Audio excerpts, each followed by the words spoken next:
Hi everyone, అందరికీ నమస్తే. నేను మీ సింధుని. Welcome to our channel passion and fashion by Sindhu. ఇవాల్టి వీడియోలో సీజన్ స్పెషల్ రెసిపీ అయిన మామిడికాయ యూజ్ చేసి చిన్న ముక్కలుగా పచ్చడి ఎలా పట్టుకోవాలో చూపిస్తున్నానండి. సో ఇప్పుడు వచ్చే లేత మామిడికాయలతో చాలా రుచిగా ఉంటుంది కదా ఈ పచ్చడి. సో లేట్ చేయకుండా రెసిపీ ప్రిపరేషన్ ఎలాగో చూసేద్దాం రండి. ఈ రెసిపీ కోసం నేను ఒక మామిడికాయ తీసుకున్నాను. ఇది 1/2 kg ఉంటుందండి వెయిట్ వచ్చేసి.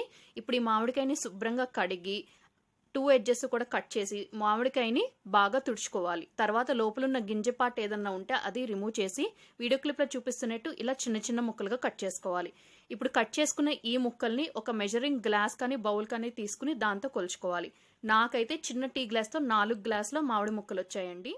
మామిడి ముక్కలు మెజర్ చేయడానికి ఏదైతే యూస్ చేశారో అదే గ్లాస్ ఆరల్స్ బౌల్తో రిమైనింగ్ ఇంగ్రీడియంట్స్ అన్ని కూడా మెజర్మెంట్ తీసుకోండి. అప్పుడు మీకు పచ్చడి టేస్ట్ అయినా టెక్స్చర్ అయినా పర్ఫెక్ట్గా కుదురుతుంది.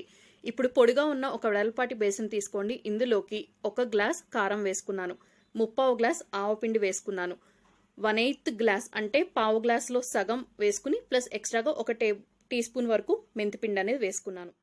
పిండి మరీ ఎక్కువ వేసేసుకున్నా కూడా పచ్చడి రుచి అంతా కూడా మారిపోతుందండి.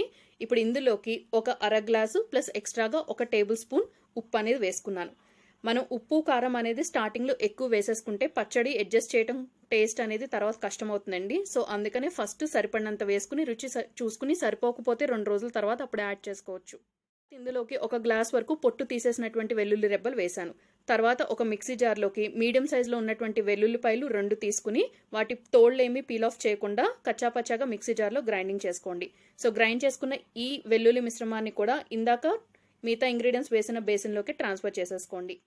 నేను చూపిస్తున్న ఇంగ్రీడియంట్స్ రేషియో అన్నీ కూడా 4 చిన్న గ్లాసుల మామిడి ముక్కలకి సరిపడా చూపిస్తున్నానండి. మీరు పచ్చడి ఎక్కువ క్వాంటిటీలో పెట్టుకోదలుచుకున్నా తక్కువ క్వాంటిటీలో ప్రిపేర్ చేయదలుచుకున్నా నేను చూపించిన ఇంగ్రీడియంట్స్ రేషియో అన్నీ కూడా దానికి తగినట్టుగా అడ్జస్ట్ చేసుకుని తీసుకోండి. ఇప్పుడు ఇందులోకి 2 గ్లాసులతో వేరుశనగ నూనె అనేది వేస్తున్నాను. పచ్చళ్ళ ప్రిపరేషన్లో ఎప్పుడు కూడా వేరుశనగ నూనెతో ప్రిపేర్ చేస్తే టేస్ట్ అనేది చాలా బాగుంటుంది. సో ఇంగ్రీడియంట్స్ అన్నిటిలోకి ఇప్పుడు ఇందాక కట్ చేసి పెట్టుకున్నటువంటి మామిడి ముక్కలు అనేవి వేసి చేత్తోనే బాగా కలుపుకోండి. మీరు చేత్తో కలుపుకున్నా గెరిటితో కలుపుకున్నా చెయ్యి గెరిటి 2 కూడా పొడిగా ఉండేటట్టే చూసుకోండి. ఈ పచ్చళ్ళ ప్రిపరేషన్లో ఏమాత్రం తడి తగిలినా కూడా పచ్చళ్ళు అనేవి త్వరగా బూజు వచ్చేసి పాడైపోతాయి. కొంచెం వెడల్పాటి బేసిన్లు గిన్నెలోకి మనం ఇలా పచ్చళ్ళు పెట్టుకోవటం వల్ల మనకి అవి ఊరటానికి చాలా ఈజీ అవుతుందండి. సో ఇలా మొత్తం బాగా కలుపుకున్న తర్వాత ఈ బేసిన్కి సరిపడా ఒక మూత అనేది పెట్టేసి 2 days రెస్టింగ్ టైం అనేది ఇస్తే పచ్చడి అనేది మనకి పర్ఫెక్ట్ టేస్ట్తో రెడీ అయిపోతుంది. పచ్చడి మనకి నార్మల్ రూమ్ టెంపరేచర్లో 1 month వరకు బయట నిల్వ ఉంటుందండి. అదే రిఫ్రిజిరేట్ చేసుకుంటే అప్ టు 2 months వరకు ఉంటుంది. సో మీరు కూడా తప్పకుండా ట్రై చేసి మీ ఫీడ్బ్యాక్ని నా కమెంట్ సెక్షన్లో షేర్ చేసుకోండి. అలాగే రెసిపీ నచ్చితే ఫ్రెండ్స్ అండ్ రిలేటివ్స్కి కూడా వీడియో లింక్ ఫార్వర్డ్ చేసి ఛానల్ సబ్స్క్రైబ్ చేసుకుని బెల్ ఐకాన్ యాక్టివేట్ చేసుకుని ఆల్ అనే ఆప్షన్ కూడా తప్పకుండా సెలెక్ట్ చేసుకోండి. సో ఫస్ట్ డే అంటే ఈ రోజు పచ్చడి చేసుకున్నాం అనుకోండి, రేపు మార్నింగ్ ఒకసారి మూత అనేది ఓపెన్ చేసి పచ్చడిని బాగా కలుపుకోవాలి. అలాగే రేపు ఈవినింగ్ కూడా మరొకసారి బాగా కలుపుకోవాలి. తర్వాత ఎల్లుండి మార్నింగ్ కూడా ఒకసారి కలుపుకుని ఎల్లుండి ఈవినింగ్కి మనకి పచ్చడి అనేది పర్ఫెక్ట్గా సెట్ అయిపోతుంది. సో ఇలా బాగా కలుపుకోవటం వల్ల మనకి పచ్చడికి మనం వేసిన ఆవపిండి కానివ్వండి, మెంతిపిండి, ఉప్పు, కారం అన్నీ కూడా పర్ఫెక్ట్గా బ్యాలెన్స్ అయిపోయి ముక్క కూడా బాగా ఊరుతుంది. సో ఇలా లాస్ట్ అంటే ఎల్లుండి మీరు జాడీలోకి డిష్ అవుట్ చేసుకునే ముందు ఒకసారి టేస్ట్ చెక్ చేసుకో. ఉప్పు, పులుపు ఉప్పు, కారం వీటిల్లో ఏది సరిపోకపోయినా ఆ స్టేజ్లో మీరు యాడ్ చేసుకోవచ్చు.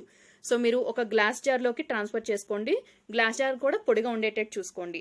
సో తప్పకుండా రెసిపీని ట్రై చేస్తారు కదా. Thank you all very much for watching my video. అలాగే మామిడికాయలతో ప్రిపేర్ చేసిన మరికొన్ని పచ్చడి తాలూకా లింక్స్ అనేవి నేను పైన ఐకార్డ్స్లోను చివరి ఎండ్ స్క్రీన్లో కూడా షేర్ చేస్తాను. కుదిరితే ఆ రెసిపీస్ కూడా ఒకసారి చెక్ చేయండి. మామిడికాయతో పెద్ద ముక్కల నిల్వ పచ్చడి సంవత్సరం అంతా నిల్వ ఉంటుంది చూసారా, ఆ పచ్చడి ప్రిపరేషన్ ఉంది మన ఛానల్లో. అలాగే మామిడికాయతో ఇన్స్టెంట్గా ప్రిపేర్ చేసుకునే తురుము పచ్చడి ఉంది. అలాగే బ్రేక్ఫాస్ట్లో పనికొచ్చే రెసిపీ కూడా ఉందండి. తప్పకుండా వాటిని కూడా ఒకసారి చెక్ చేయండి. మరొక ఇంట్రెస్టింగ్ రెసిపీతో రేపు మళ్ళీ కలుసుకుందాం. Take care all of you.